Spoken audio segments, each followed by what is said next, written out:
Assalomu alaykum vatandaşlar. Endi Germaniyaning shirkatlari Xitoy davlatidan chekinmoqchi bo'lib o'tibdi.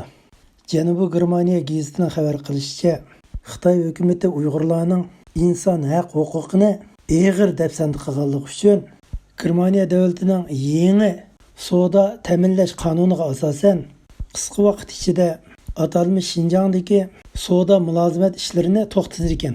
Sabab bo'lsa, Xitoy hukumatı vatanimiz Sharq Turkistondagi Uyg'urlarning inson haq huquqlarini og'ir dafsanda qilganligi uchun vatanimiz Sharq Turkistonda savdo mulozimat ishlarini ilib berayotgan Germaniya shirkatlari amalsiz shaklda savdo tijorat turlarini to'xtatishga majbur ekan. Hamda Xitoy davlatidagi Germaniya shirkatlari butunlay chekinib chiqdi ekan. Yuqorqi qarorni Germaniya Federatsiya ilmiy tekshirish mulozimat organining chiqargan tekshirish dokladi ekan. Janubiy Germaniya gazetida yana xabar qilishicha, Germaniya Yeshillar partiyasining havola qilishi bilan yangi ta'minlash savdo qonuni bo'yicha tekshirish ilib berishni talab qildi.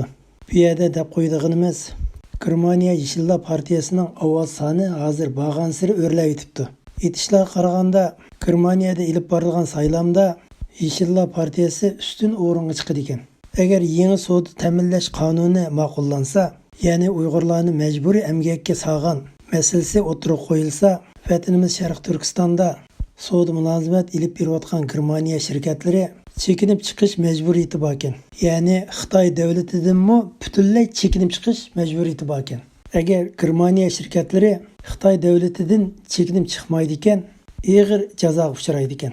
Bunda aytganda, Germaniya shirkatlari Xitoydan butunlay chekinib chiqdi ekan. Yuqorqi qonun ma'qullangandan keyin rasmiy turda ijrosini ilib bordi ekan. Vatanimiz Sharq Turkistonda savdo mulozimat tijorati bilan shug'ullanayotgan Germaniya shirkatlari Uyg'urlarning majburiy emgak silish ishlariga chetilib qolgan bo'lsa, qonunning jazosidan qochib qutulmaydi ekan. Vatanimiz Sharq Turkiston va Xitoyda mavjud bo'lib turayotgan Germaniyaning Volkswagen shirkati, Audi shirkatlari, BMW shirkatlarining shirkatlari mavjud ekan. Bu shirkatlar Uyg'urlarni majburiy emgak silish ishlariga chetishlikmi yo'q tekshirish ilib berildi ekan.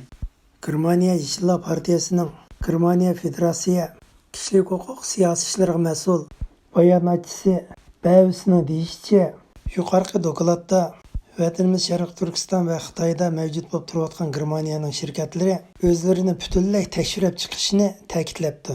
Mavjud bo'lib turayotgan Germaniya shirkatlari Uyg'urlarga munosabatli ishlarga bizning aloqamiz yo'q deb chetga chiqilishga qat'iy bo'lmaydi ekan.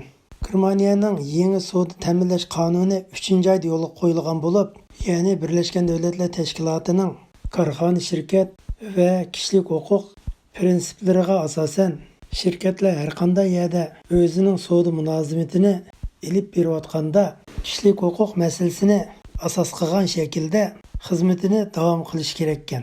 Tekshirish dokladida deyishicha, atalmish Xinjiangda qurilgan Germaniyaning shirkatlari va boshqa shirkatlar Uyg'urlarni majbur emgakka silish, ekspluatatsiya ilib berayotgan ishlarning natijasidan manfaatlangan ekan. Bu shirkatlarning mahsulotlari va xom ashyolarining kelish manbasi Uyg'urlarni majbur emgakka solgan zavodlardan ta'minlangan ekan.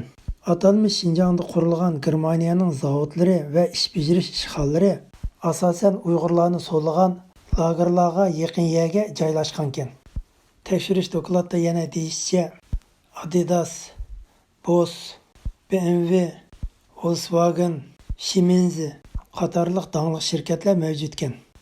Xitoy hukumatini Uyg'urlar ustidan irqiy qirg'inchilik jinoyati o'tkazdi degan masalasi to'g'risida Kanada, Angliya, Gollandiya qatorliq davlatlar qaror chiqarib bo'lgandan keyin mushu dushanba kuni Germaniya Federatsiya parlamentida Uyg'ur masalasi to'g'risida rasmiy muzokara ilib berildi ekan.